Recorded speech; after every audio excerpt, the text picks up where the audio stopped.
The foxwoman was rejected by her clan, so I became her alpha. Kieran had always been drawn to the unknown. As a human explorer, he had traveled to worlds most humans only read about in data files. But nothing had prepared him for Renara, a planet of dense forests, glowing skies, and creatures that seemed to exist halfway between legend and reality. His mission was simple: observe the clans of genetically enhanced humans who had been sent generations ago to this distant world. The clans were strange, divided by traits that mirrored animals: wolf clans, hawk clans, and fox clans. Each followed its own rules, its own codes, and its own rituals. Kieran was fascinated, but he also felt an unease. The clans were close-knit, suspicious of outsiders, and yet something in the forest hinted at secrets even they might not know. He moved quietly along the forest edge, noting every sound. The trees were taller than any on Earth, their leaves shimmering with soft light that reflected from the planet's twin moons. The air smelled sweet but earthy, and the ground pulsed faintly beneath his boots, as if the planet itself was alive. He paused as he saw movement ahead, a figure darting between the trees with speed and grace that no ordinary human could match. It was a foxwoman. Her fur-like hair glinted under the moonlight, her eyes sharp and calculating. Kieran watched, captivated. She moved as though the forest was an extension of her own body, bending and twisting with fluid motions, her small frame disappearing into the shadows with ease. But what caught his attention most was her hesitation.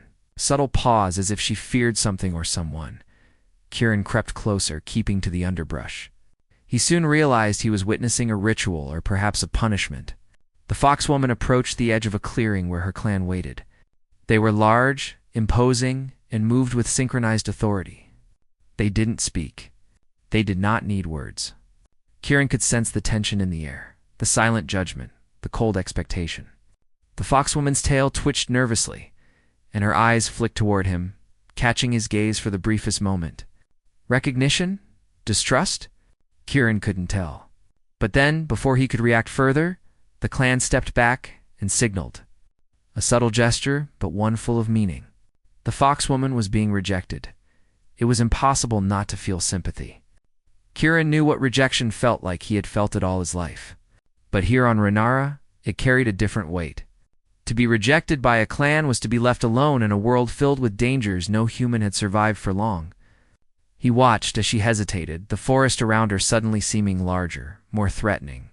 Her instincts screamed at her to run, but the fear in her eyes was not just for the forest's creatures, it was for herself. For what her life would become now that she was alone, Kieran stepped out of his hiding spot. He knew this was risky. The clans were protective, and human outsiders were not always welcome. But he couldn't leave her to face the night alone. "Hey," he called softly, his voice careful, calm. The foxwoman froze, then crouched low, ready to flee. Her eyes, sharp and wide, assessed him with a mixture of suspicion and curiosity. "I won't hurt you," Kieran said, moving slowly, showing his hands. "I just want to help." There was a long pause. Then something remarkable happened. Instead of running, she tilted her head, studying him. Kieran noticed her ears twitch, her tail flicking. She was curious, intelligent. She weighed her options. Finally, she took a cautious step toward him. "Why?" she asked, her voice soft, almost musical, carrying the faintest hint of distrust. "Why would a human care?" "Because you're not meant to be alone," Kieran replied honestly. "Not here. Not now. There are dangers you don't see yet, and I can help you survive them."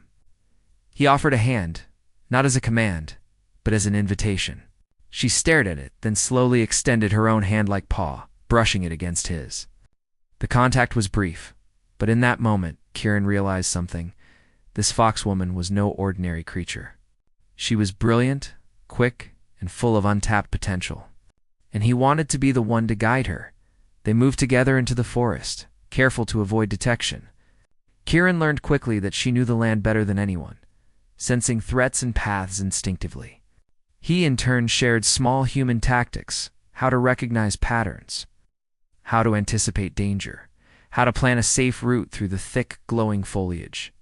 She listened, her eyes wide with fascination, sometimes nodding, sometimes offering clever ideas of her own. He found himself smiling, appreciating her wit, her energy, her courage in the face of rejection. As night fell deeper, they found a safe clearing. Kieran set up a small, quiet camp. No fire. He didn't want to draw attention, but enough light to keep them from being swallowed by the darkness. They sat across from each other in silence for a moment, simply observing the glowing forest. Then she spoke. "You've saved me," she said softly. "Why not let me face it?" "Why intervene?" "Because some battles aren't meant to be fought alone," Kieran replied. "And because I see something in you, something your clan refuses to see." He studied her face. Determination, intelligence, courage, the very traits that had led her to be rejected. "You could do amazing things, Lyra. You just need the right guidance." She considered this, her ears twitching thoughtfully. "And you think you can give me that guidance?" she asked, skepticism clear in her voice. But there was also a glimmer of hope, a flicker of excitement that she didn't try to hide. "I don't just think it. I know it," Kieran said firmly. "But it's not about me. It's about what you want to be. Not what your clan says, not what anyone else decides. You decide." The night passed slowly. Kieran shared stories of human colonies, of exploration, of survival in places far harsher than this forest. Lyra listened intently, sometimes asking questions, sometimes simply watching him. He was amazed at her insight, at the way she could understand patterns, predict outcomes, and offer solutions. Her mind was quick, sharper than most humans he had met, and in some ways, sharper than his own. She was a prodigy of instinct and intelligence, and yet she had been left to wander alone by morning. The forest was bathed in soft light, the leaves shimmering with dew. Birds or creatures like birds sang high in the trees. Kieran packed their small camp, careful to remain quiet. "We need to move," he said. "There's a place I know, a safe place. I want to show you something." Lyra followed, her movements cautious but confident. She had accepted his guidance, but she had also chosen to trust him, and that choice was monumental. Kieran felt the weight of it, but also the thrill. This was the start of something extraordinary. As they walked, Kieran explained his plan. They would explore the nearby regions, learn the patterns of the clans, understand their hierarchies, and prepare for what came next. He was careful to emphasize that she was not a follower, not a subordinate. "You are your own person, Lyra," he said. "I'm just here to help you see the possibilities you can't see on your own." She nodded, her eyes bright with understanding. For the first time, she felt the freedom to choose her own path. And yet, as they moved through the forest, Kieran knew this was only the beginning. The clans would notice the absence of a foxwoman, and they would not ignore it. There would be challenges, trials that would test both of them, and dangers that neither could fully predict. But for now, in the early light of morning, in the heart of a living forest, there was hope. There was potential. And there was a bond forming between two unlikely allies, one human, one foxwoman, both determined to redefine what it meant to survive, and perhaps to lead. Kieran glanced at her, and she looked back at him.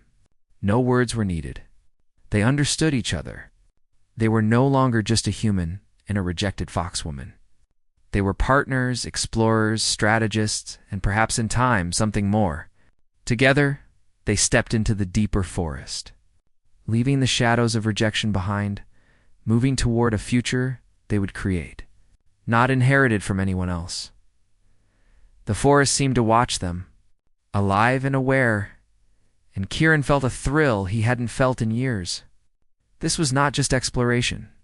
This was discovery in its purest form, not of lands, not of species, but of possibilities. And in that moment, he knew one thing clearly: humanity.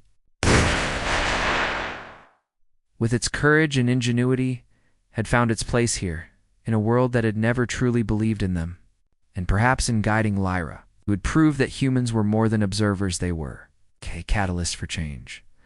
The forest grew denser as Kieran and Lyra moved deeper into the heart of Renara.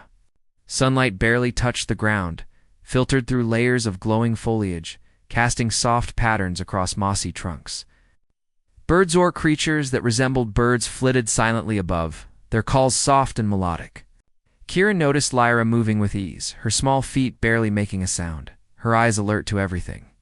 It was remarkable watching someone so capable adapt to their surroundings with instinct alone. And yet, he saw the tension in her shoulders, the quiet hesitation that came from being rejected, abandoned, and left to survive alone. "Where are we going?" she asked at last, her voice low and cautious. She hadn't spoken much since sunrise, observing Kieran, trying to guess his intentions. "To a place where we can be safe, at least for a while," Kieran replied. "It's not far, but it's hidden. Not even your clan would find it easily." Lyra tilted her head, curiosity and doubt flickering in her amber eyes. "Hidden? Why hide? Why not face them?" Kieran smiled softly, because facing them now, unprepared, would be dangerous. Not because they want to harm you physically, they rarely do, but because they will judge, limit, and control you. "I want you to see a different path first. A path where you make your own choices." Lyra considered this in silence. Then she nodded slowly. "I've never had choices," she admitted. "My clan, they decide everything. And when I don't follow, they cast me out. I've never been able to think for myself." "That ends today," Kieran said firmly. "Not by force. Not by taking control, but by showing you that thinking for yourself is powerful." The path to the hidden clearing was narrow and twisted. Roots rose like obstacles, branches interlaced overhead, and the air smelled richer, heavier, full of the life of the forest. Lyra's eyes sparkled with attention, taking in every shadow and movement. Kieran noticed her slowing slightly when they reached a steep incline. Without thinking, he reached out to help her. She hesitated, then took his hand, allowing him to guide her. It was a small gesture, but it carried trust. When they reached the clearing, Kieran stopped. The space was circular, surrounded by towering trees whose branches curved inward, forming a natural dome. Soft, luminescent moss covered the ground, creating a floor that seemed to glow. A small stream trickled through the center, its water clear and calm. Kieran knelt, testing the soil and inspecting the natural barriers. "This is perfect for now," he said. "No one will find us here easily. We can rest, plan, and if you want, learn some new ways to survive." Lyra stepped forward slowly, touching the glowing moss with a careful finger. "It feels different here," she whispered. "Safe. Not like the forest I know." "That's because it is," Kieran replied. "And it's going to be our base. But we won't just hide. We'll prepare." "You're smart, Lyra. Faster and more clever than most anyone I've ever seen. But cleverness alone won't be enough if the clans continue to limit you. That's why we'll combine your instincts with some human strategies." Lyra's ears twitched, and a faint smile appeared on her face. "Strategies? Like hunting or trapping?" Kieran shook his head. "Not exactly. It's more about thinking ahead, predicting behavior, understanding patterns. Humans do it all the time. We can use your instincts and my planning to outsmart challenges. Not by fighting, but by knowing what comes next before anyone else." They spent the day exploring the clearing, marking safe areas, and learning to move quietly. Kieran showed her how to observe without being seen, how to anticipate movement, and how to plan a path through the forest that avoided the larger clans entirely. Lyra absorbed everything eagerly, her mind fast and adaptable. She surprised him at every turn, suggesting shortcuts, hiding spots, and escape routes that he hadn't considered by evening. They sat by the stream, the water reflecting the faint glow of the moss. Kieran fished a small, simple meal from his pack, sharing it without ceremony. Lyra watched, fascinated by the tools he used and the way he planned even the smallest things. "You're very organized," she said softly. "Humans have to be," Kieran replied with a grin. "We don't have the same instincts as you, so we plan. But when you combine instinct with planning," he paused, letting the words sink in, "you become nearly unstoppable." Lyra thought about that, her mind racing. She had been trained to survive alone, to rely only on herself. But now, with Kieran, she felt something new, possibility. Not just survival, but success on her own terms. She wanted to test it. She wanted to see what they could achieve together. Night deepened, and the forest settled into a quiet rhythm. Kieran taught her how to track patterns of other clans from a distance, to notice signs of movement, and to predict behavior without being noticed. They spent hours observing, planning, and testing ideas. Lyra's instincts and Kieran's reasoning merged naturally, creating a rhythm neither had expected. "You're learning fast," Kieran said, impressed. "Faster than I anticipated." "I've always had to survive," Lyra replied. "I just never had anyone to teach me these different ways." She paused, then added softly, "I never thought I'd meet someone who sees me, really sees me." Kieran felt a warmth at her words. "I see you, Lyra. Not as an outcast, not as a mistake, but as someone who can do incredible things." There was a silence between them, comfortable and unforced. The forest hummed around them, alive but calm. For the first time, Lyra felt she belonged not to a clan, not to rules, but to her own choices, and she felt the strange, thrilling spark of partnership, someone who believed in her completely. Over the next few days, they practiced constantly. Kieran taught her human reasoning, anticipating problems, thinking in steps, and creating simple but clever plans. Lyra taught him to trust instincts, to read subtle signs in movement, sound, and environment. Together, they experimented with ways to combine instinct and intelligence. One morning, the sunlight barely pierced the treetops. Kieran suggested a small test. "Let's see what you've learned," he said. He had noticed that a nearby fox clan often patrolled the edges of the clearing, curious and cautious. "We'll practice observing them without being seen, predicting their movements. It's simple, but it will show you how instinct and planning work together." Lyra's ears twitched. "And if they see us?" "Then we retreat," Kieran said. "No harm, no confrontation. Just learning." They climbed a small ridge that overlooked the edge of the forest. Kieran pointed out subtle signs, broken branches, shifted leaves, distant sounds. "Watch carefully," he whispered. "Predict what they will do next." Lyra focused, her eyes scanning every movement. She noticed patterns immediately. When a scout moved left, another followed to the right.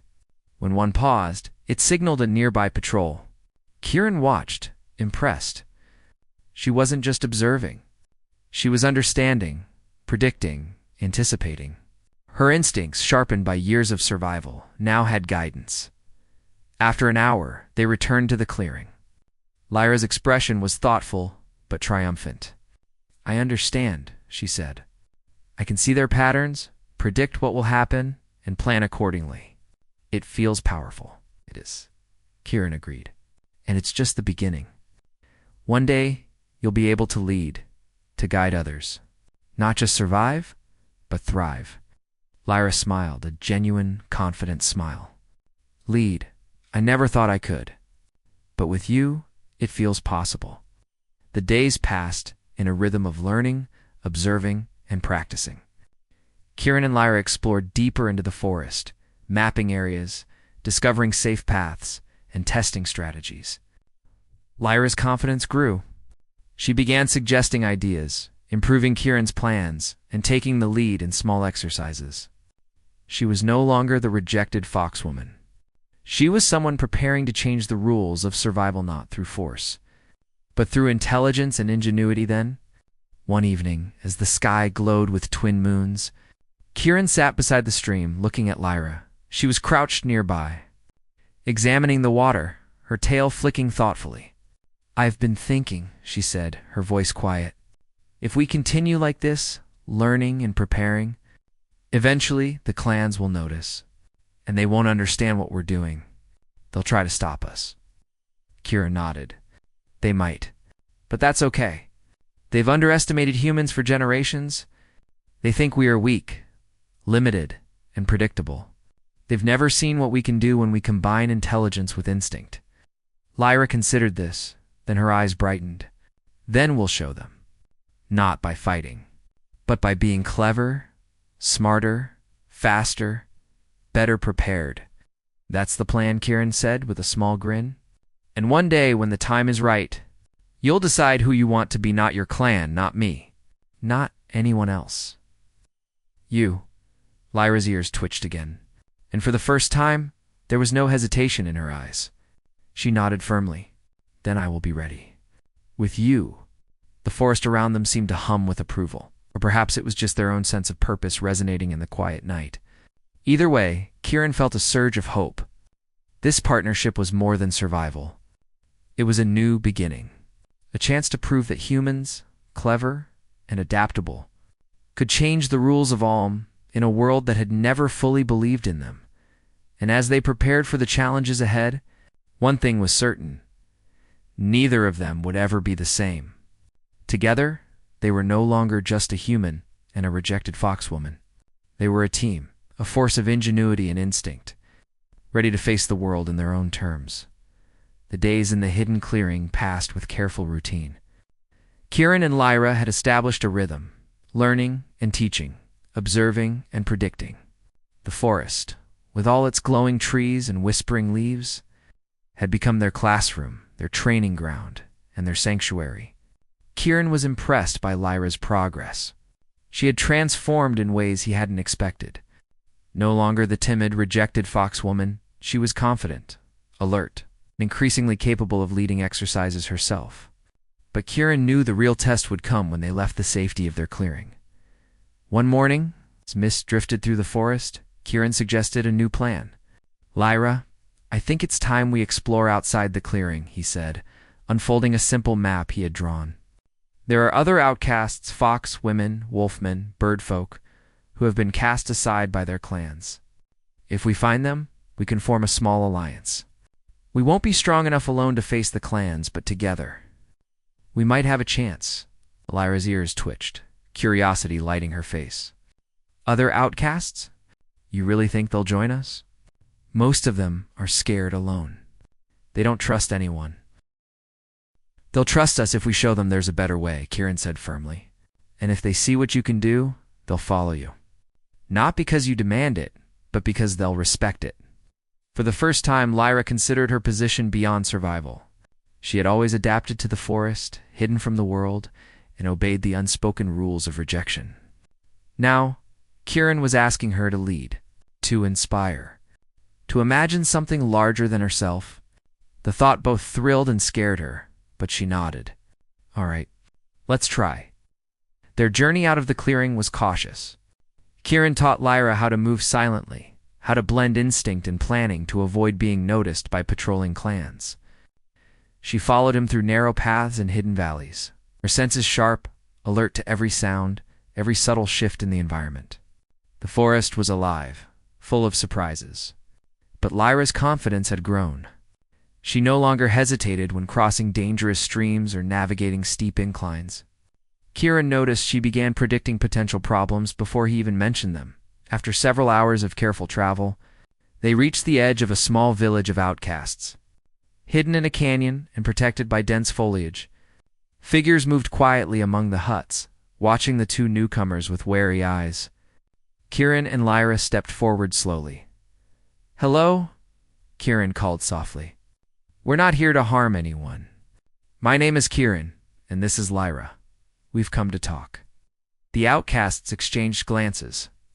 A tall wolf man stepped forward, his fur dark and streaked with silver. Talk, he asked cautiously. What do you want? Why should we trust outsiders? Lyra stepped forward herself, her tail flicking confidently. I am Lyra. I know what it feels like to be cast aside. But I've learned that alone, we survive, but together, we can thrive. If you join us, you won't just survive. We'll learn to lead, to plan, and to create a new way. The wolfman studied her, eyes narrowing. A foxwoman leading. Why should we follow you? Lyra's voice was steady, her gaze unwavering. Because I don't just survive. I think, I predict, I plan. And I have someone beside me who believes in me, and who can help all of us grow stronger, not through violence, but through knowledge and cleverness. Kieran stepped closer. We've survived in this forest, avoiding the clans, learning their patterns.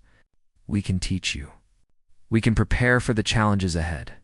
Not by fighting blindly, but by thinking smarter. The wolfman hesitated, then slowly nodded. Other outcasts began to emerge from hiding foxes, hawks, and smaller wolf clans. They were cautious, skeptical, but intrigued. Lyra noticed their hesitation and didn't push. She simply demonstrated a small skill they had never seen, predicting the patrol patterns of a distant fox clan, pointing out which paths were safest and which signals indicated movement. The outcasts watched, eyes widening. Kieran then added a simple plan to improve the route, combining instinct and calculation. The result was undeniable. They were safer and faster than ever before. One by one, outcasts nodded, impressed by the combination of instinct and human reasoning. Within the day, Kieran and Lyra had convinced a small group to follow them back to the clearing. It was modest, just a handful of skilled individuals. But it was a start. Back at the clearing, Kieran and Lyra began training their new group. It was slow at first. The outcasts were wary, stubborn, and accustomed to isolation. But Lyra's example inspired them. She showed them that cleverness and planning could enhance their natural abilities, and Kieran helped translate instinct into strategy. Together, they devised simple drills, moving silently as a group, predicting the movement of others, creating escape routes, and understanding patterns in the forest. Days turned into weeks, and the small alliance grew stronger. Lyra learned how to coordinate the group, using her sharp mind and quick reflexes.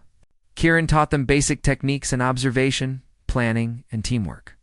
Slowly, the outcasts began to see themselves not as rejected individuals, but as a team capable of more than survival. One evening, after a long day of training, Lyra sat by the stream. Watching the new members practice, "They're learning fast," she said softly. "Faster than I expected," Kieran nodded, sitting beside her. "They have potential. But it's more than that. They needed a leader who believes in them, someone who shows them the possibilities. That's you, Lyra. You've given them hope." Lyra's ears twitched. Hope. It feels strange. But good. I've always felt alone, judged, cast aside. But now I see that being different isn't weakness. It's strength. And it's just the beginning, Kieran said. One day, the clans will notice. They always do. But by then you'll be ready. Your alliance will be clever, resourceful, and unpredictable. They won't know how to respond. Lyra's tail flicked in thought. And what if they try to take the outcasts back? To force them to obey? Then we adapt, Kieran replied. We use what we've learned. We'll move, hide, and plan. Not because we want to fight, but because we want freedom. And freedom is worth protecting. The forest around them seemed to echo his words. The glowing trees whispered in the night breeze, as if affirming their plan. Lyra felt a thrill. For the first time, she wasn't just surviving. She was building something bigger than herself, bigger than her past. In the following weeks, Kieran and Lyra tested the outcasts in clever challenges. They set up exercises that combined instinct and strategy, moving through the forest without being detected, predicting patterns of other clans, and solving puzzles that required teamwork. The group improved quickly. Foxes learned to anticipate wolf movements. Hawks learned to read the smallest sound cues. Each member grew in confidence, and each member began to respect Lyra's leadership. Lyra watched with pride as her small alliance became efficient and skilled. The outcasts no longer hesitated. They acted with intelligence and coordination. And Kieran saw something remarkable. Lyra was not just a survivor. She was a leader, capable of inspiring others, guiding them, and using both instinct and human reasoning to outsmart the larger, more powerful clans. One morning, as the sun filtered through the trees, Kieran called a meeting with the group. "The clans will notice us eventually," he said, "and when they do, they will test us. They'll want to see who leads, who decides, and who follows. We need to be ready." Lyra stepped forward. "We've trained, we've learned, and we've grown stronger together. We know the forest, we know ourselves, and we know each other. When they come, we won't be afraid. We'll use what we've learned, and we'll act as one." The outcasts nodded in agreement. They had found their purpose, their unity, and their hope. Kieran smiled, knowing the next phase would be more challenging. But for now, he let them feel their power, their confidence, and their freedom. That night, as they sat around a small hidden fire, Lyra reflected on how far they had come. "I never thought I could lead," she admitted to Kieran. "I never imagined that I could inspire others or teach them or be respected. And yet, here we are. I am not alone anymore." "You've earned it," Kieran said. "Not because I said so, but because of what you've done. You've taken your rejection and turned it into strength. You've shown others that being different is an advantage, not a weakness. That's what makes a true leader." Lyra's amber eyes gleamed with determination. "Then we'll continue. We'll grow stronger. And when the time comes, we'll show the clans what we can do. Not by fighting, but by proving that thinking, planning, and working together is more powerful than rules, traditions, or strength alone." Kieran nodded. He had no doubt. Lyra was ready, and together they would change the forest forever. The day of the clan tournament arrived faster than Kieran had expected. The forest, usually quiet and alive with subtle sounds, now buzzed with tension. Word had spread through the clans that a small group of outcasts was moving with unusual coordination. Led by a foxwoman and a human. No one had seen anything like it before. Kieran and Lyra stood together at the edge of their clearing, surveying their small alliance. There was excitement, but also nervous energy. Lyra's tail flicked nervously. She glanced at Kieran. "Are we really ready for this?" she asked, though her voice carried more curiosity than fear. Kieran smiled, putting a reassuring hand on her shoulder. "We've trained. We've learned. We've anticipated what might happen. Remember, this isn't about fighting. It's about using what we know. Cleverness, planning, teamwork, that's our strength. The clans may have numbers, but we have something they don't. Foresight." The alliance moved quietly through the forest, avoiding main paths, until they reached the tournament grounds. The area was a large clearing, surrounded by towering trees, natural barriers and obstacles designed to test speed, agility, intelligence, and cooperation. Clans had gathered, their members whispering and casting skeptical glances at the newcomers. Many smirked, assuming that the small group of outcasts would fail, that Lyra and Kieran's alliance would crumble under pressure. The first trial was simple in description, but difficult in execution. Traverse a series of uneven platforms suspended over a shallow river, collect glowing markers, and return without losing balance or speed. Kieran had already studied the layout. He and Lyra had practiced similar exercises in the forest, combining instinct with calculated steps. Lyra went first. Her movements were precise, her instincts guiding her feet to the safest spots. While Kieran's strategies helped her anticipate shifts in the platforms, the outcasts followed, each guided by her signals. It was smooth, almost graceful. Other clans watched in disbelief. This small band of outcasts, who had been mocked for weeks, was performing flawlessly. When the trial ended, Kieran nodded to the group. "Good. That's just the first test. Remember, it's not about speed alone. Watch, plan, and support each other." The second trial was more challenging, a puzzle maze designed to confuse, trap, and separate groups. Traditionally, clans relied on their strength, numbers, and instinct to rush through the maze. But Kieran had devised a plan. He divided the group into pairs, each responsible for observing patterns, marking turns, and signaling others. Lyra led the main pair, her instincts reading the subtle signs of the maze, the faint differences in moss, the direction of airflow, the distant sounds of water trickling. The clans charged in, moving with brute force and confidence, but they stumbled repeatedly, getting lost, trapped, or slowed by simple obstacles. Kieran's alliance moved steadily, each step deliberate, each signal clear. By the time the largest wolf clan reached the maze's center, Lyra and the outcasts were already near the exit, their teamwork flawless. "They're too organized," one of the clan leaders muttered, surprised. "Outcasts shouldn't be this coordinated." Lyra smiled faintly. She didn't need to speak. The alliance knew their roles, followed signals, and moved as one. Kieran watched from the sidelines, proud but alert. The clans would not forget this display, and some would try to retaliate later. But for now, victory was their reward. The third trial was the most dangerous for anyone relying solely on instinct. A series of challenges, testing perception, strategy, and problem-solving. Hidden obstacles, false paths, and moving platforms required both mental agility and coordination. Kieran and Lyra had trained the Alliance for this specifically.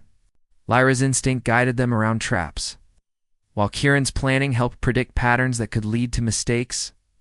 The other clans struggled. Even their strongest members, confident in their physical abilities, found themselves second-guessing every step. Lyra and Kieran's group moved deliberately, checking each path, signaling others, and avoiding errors. By the time they reached the final platform, the crowd watching had grown quiet. No one expected the outcasts to perform this well. When the final challenge was announced, the largest and most traditional test awaited, a simulated territory capture that required intelligence, teamwork, and timing. Clans had to move through a section of forest, capture strategic points, and return without being tagged by opposing teams. Many expected the outcasts to fail here, believing the smaller group couldn't compete against experienced clan warriors. Lyra crouched behind a bush, observing the paths, the terrain, and the movement of the first wave. "We'll need to split," she whispered to Kieran. "Half take the northern route, half take the south. We'll predict their movements and converge at the center." Kieran nodded. "Perfect. We'll use diversion and timing. Remember, no rush. Think, move, and signal." The outcasts moved with precision.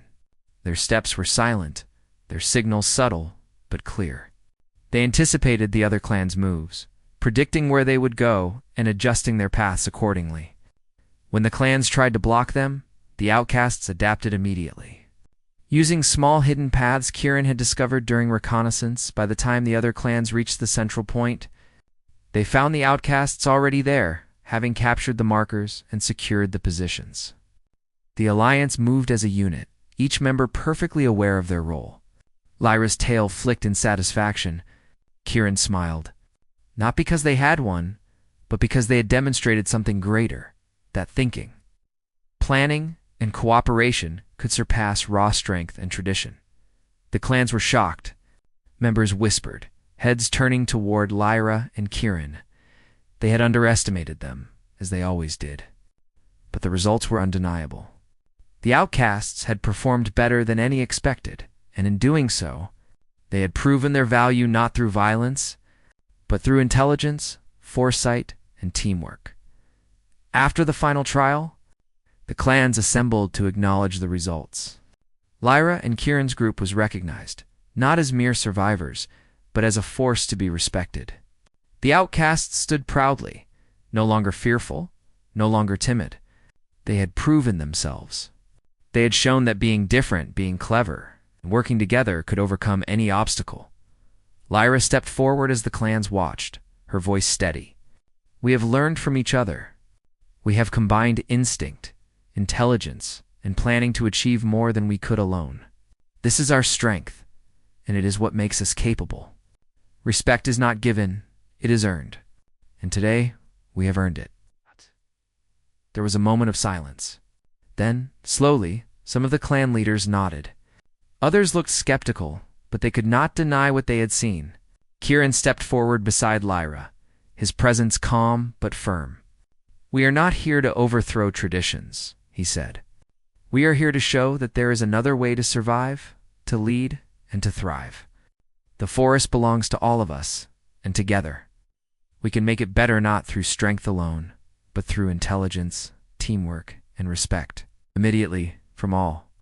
Some clans would need time to accept that humans and rejected foxwomen could lead and inspire. But the spark had been lit. Lyra's confidence grew. And she realized something profound. Leadership was not about being accepted by the old rules. It was about creating new rules, guiding others with intelligence, and proving the value of thinking differently as the sun set. Casting a warm glow through the forest, Kieran and Lyra returned to their clearing with their alliance. The outcasts were jubilant, their confidence soaring. They had faced their first real challenge and emerged not just unscathed, but triumphant. The forest seemed calmer, the night quiet and protective. Lyra sat beside the stream, her mind racing. "I never imagined this," she admitted to Kieran. "Being rejected by my clan felt like the end. Now, it feels like the beginning." Kieran nodded. "It is the beginning. You've shown them what they refused to see, and more importantly, you've shown yourself what you are capable of. You are more than instinct. You are more than survival. You are a leader," Lyra smiled, her amber eyes shining with determination. "Then we continue. We train, we grow, and we prepare. The clans will notice, and when they do, they will see that we are not just outcasts. We are a new force, one they cannot ignore." Kieran looked at her, pride swelling. "And we will face it together. This is only the start. There will be challenges ahead, but with what we've learned and with what you've shown, we will meet them. Not with violence, but with strategy, foresight, and unity. That is the power of intelligence, combined with instinct." The alliance gathered around them, sharing stories, plans, and laughter. The bonds had grown strong. Outcasts, who had once wandered alone, were now part of something greater, a team that could survive, inspire, and perhaps one day, lead the entire forest toward a new way of life. The night settled over the clearing, stars twinkling through gaps in the canopy. Kieran and Lyra sat together, looking at the soft glow of the moss. "We've done well today," Kieran said quietly. "Yes," Lyra replied, "but tomorrow. Tomorrow, we do even better. This is just the first step." As the forest whispered around them, alive with possibility, Kieran realized something important. Humans were more than observers. They were catalysts. And Lyra, once rejected, had become a symbol of what could be achieved when courage, intelligence, and heart came together. The clans had been challenged. The outcasts had risen. And a new era was beginning, one guided not by old rules but by cleverness, planning, and the unwavering determination of those who refused to be overlooked. The forest was quiet in the early morning, the mist curling between the trees like a living thing. Lyra and Kieran stood at the edge of the clearing, looking over their alliance. The outcasts had grown in skill, confidence, and unity since the clan tournament. But today, the real challenge awaited, not a trial of obstacles. It's not a test of speed or planning, but the attention of the entire forest. Word had spread quickly, and now the clans were moving to observe, to confront, or perhaps to test what they had seen before. Lyra's tail flicked nervously, and she glanced at Kieran. "Are we ready?" she asked. "We're more than ready," Kieran said. "We've trained, we've learned, and we've grown together. Today is about showing that intelligence, planning, and cooperation are stronger than fear, tradition, or size. Remember, this is not about fighting. It's about leadership, cleverness, and respect." Lyra nodded. For the first time in her life, she didn't feel small, abandoned, or powerless. She felt capable, strong, and most importantly, in control of her own future. The clans arrived gradually, forming a ring around the clearing. Members of every clan, the wolves, hawks, foxes, and smaller factions, watched with curiosity, skepticism, and quiet surprise. Some whispered among themselves, recalling the outcasts' unexpected success in the tournament. Others remained wary, unsure of what to expect. Kieran stepped forward, his voice calm but carrying clearly across the clearing. "We do not come to challenge you with force," he said. "We come to demonstrate a different kind of strength, the strength of intelligence, preparation, and teamwork. Your traditions have value, but the world is changing. We show that thinking, working together, and using our unique abilities can achieve more than brute force ever could." Lyra stepped beside him, her posture confident, her amber eyes scanning the crowd. "I was once rejected," she said, her voice steady. "I was considered unworthy by my own clan because I did not fit their rules. But I have learned that rejection is not weakness. It is opportunity. With Kieran and with all of us who have chosen to work together, we have proven that leadership comes from respect, knowledge, and the courage to create your own path. A silence fell over the crowd. The clans had expected defiance, maybe even submission, but not a speech that combined clarity, confidence, and undeniable truth.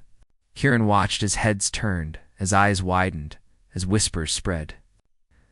Lyra's words carried weight because they came from action, not boasting. She had already led, already succeeded, and now she spoke as someone who had earned the right. The first clan leader to step forward was the alpha of the largest fox clan, the one that had rejected Lyra. His eyes were sharp, calculating, and for a moment, Kieran wondered if the man would refuse to acknowledge her at all. But Lyra met his gaze without flinching. "You speak boldly," the foxman said, his tone skeptical, but curious. "But words alone cannot lead. Show us your strength. Show us your abilities. If what you claim is true, the forest itself will witness it." Lyra inclined her head slightly. "Very well. We will demonstrate what we have learned not to challenge, but to show how much can be achieved through intelligence, planning, and unity." Kieran signaled to their alliance. The outcasts moved together like a single organism, each understanding their role perfectly. Lyra took the lead, guiding them through a series of coordinated demonstrations. They moved silently across the clearing, predicting the patterns of other clans as if reading the forest itself. They demonstrated complex problem-solving exercises, anticipating obstacles and avoiding errors. They showed how instinct and strategy could work together to overcome challenges without unnecessary conflict. The clans watched, astonished. The displays were precise, efficient, and impressive, not flashy or violent, but clearly demonstrating skill, intelligence, and leadership. Even the largest wolf clan, known for their strength and intimidation, could not match the coordination and cleverness of Lyra's group. When the demonstration ended, Lyra stepped forward again, her voice calm but commanding. "This is what we can achieve together, not through fear, not through dominance, but through understanding, respect, and the courage to think differently. We are stronger when we combine what we each do best. That is leadership. That is unity. That is our way." The forest seemed to respond. Leaves rustled, birds or their strange equivalents chirped in rhythm, and a gentle breeze swept through the clearing. Kieran felt a thrill. The clans could not deny it. They had witnessed intelligence, coordination, and leadership in action. Lyra's vision was not just words. It was reality. The alpha of the Fox clan, who had once rejected her, stepped closer. His expression was unreadable at first, but then he inclined his head slowly. "You have proven yourself," he said. "Not by force, not by tradition, but by your actions. You have earned respect mine and that of the clans." Lyra nodded, acknowledging him without pride or arrogance. "Respect is earned through actions, not decrees," she said simply, one by one. Other clans stepped forward, acknowledging the outcast's success. Some offered tentative approval, some curiosity. But all recognized the truth. Lyra and Kieran had shown a new way to lead, a way that relied not on fear or strict rules, but on intelligence, preparation. In unity, Kieran turned to Lyra, pride clear in his eyes. "You did it," he said quietly. "You've shown them all. You've led, and they've seen it." Lyra smiled, but it was a calm, confident smile. "We did it," she said. "Not me alone. All of us together. The outcasts, the humans, everyone who believed in something different." The alliance gathered, their bond stronger than ever. They had faced the clans not with aggression, but with strategy, intelligence, and respect, and they had one recognition. The forest itself seemed to shift as if acknowledging the change. The old rules, the old hierarchies, were not gone, but they had been challenged. A new way of leadership had been shown, one that valued cleverness, collaboration, and foresight. Lyra turned to Kieran. "What happens now?" she asked. "Now," Kieran said, "we continue. We help others see the possibilities. We grow our alliance, teach, and prepare. Today was proof. Tomorrow, we create the future." The outcasts cheered quietly, careful not to disrupt the forest's calm, but their joy was unmistakable. They had found purpose, unity, and respect. They were no longer defined by rejection, weakness, or fear. They were leaders in their own right, ready to inspire others. As the sun dipped below the horizon, casting golden light through the forest canopy, Lyra and Kieran walked together along the edge of the clearing. The alliance followed at a respectful distance, their movements quiet but confident. Lyra's mind was filled with possibilities. She thought of the clans, the forest, and the future. She realized that being rejected had not been the end. It had been the beginning of something far greater. Kieran glanced at her. "You know," he said, "most people never get a second chance. But you didn't just get a chance, you created one. You've become more than anyone expected, even yourself." Lyra's amber eyes met his. "I've learned that being different is a gift," she said. "And with the right guidance, anyone can turn a disadvantage into strength." Today, we showed them that humans, foxes, and outcasts together can lead, plan, and inspire. But this is just the beginning. The forest, the clans, they are ready for something new, and we are ready to guide them. Kieran smiled. Exactly. This is what makes humans unique. We see possibilities, plan ahead, and create change. And you've embraced that, combining it with your instincts. Together, we are unstoppable. The Alliance returned to their hidden clearing, now not just a sanctuary, but a symbol of what could be achieved through intelligence, unity, and courage. The outcasts moved freely, proud of what they had accomplished, and eager for what came next. They had faced the clans and earned recognition, but more importantly, they had proven to themselves that they were capable of more than survival. They were capable of leadership that night. As the forest glowed softly under the twin moons, Lyra sat beside the stream, reflecting on the journey. She remembered the fear, the rejection, and the loneliness. She remembered the quiet despair of being cast aside. But now, all of that felt distant, almost unreal. She had grown, learned, and led. She had turned rejection into strength, isolation into alliance, and fear into confidence. Kieran sat beside her, watching the water ripple softly. "You've changed everything," he said. "Not just for yourself, but for everyone who follows you. You've created something new, a way of leading that the forest has never seen before." Lyra smiled, her tail curling around her. "And it's just the start," she said. "We'll continue, grow stronger, and help others see what's possible. The forest is changing, and we'll lead that change not through fear, but through intelligence, courage, and respect. That is our power. That is our way." The Alliance rested around them, quiet but alert, ready for whatever challenges the forest or the clans might bring. But for now, there was peace, accomplishment, and hope. Lyra had become more than a rejected foxwoman. She had become a leader, a symbol, and a partner to Kieran, who had seen in her what others could not. And in the heart of the glowing forest, under the light of the twin moons, the future seemed limitless. Together, they had proven that humans and outcasts could create change, inspire others, and lead with intelligence and foresight. The clans had been challenged, the forest had been shown a new way. And Lyra and Kieran had begun an era that would be remembered for generations.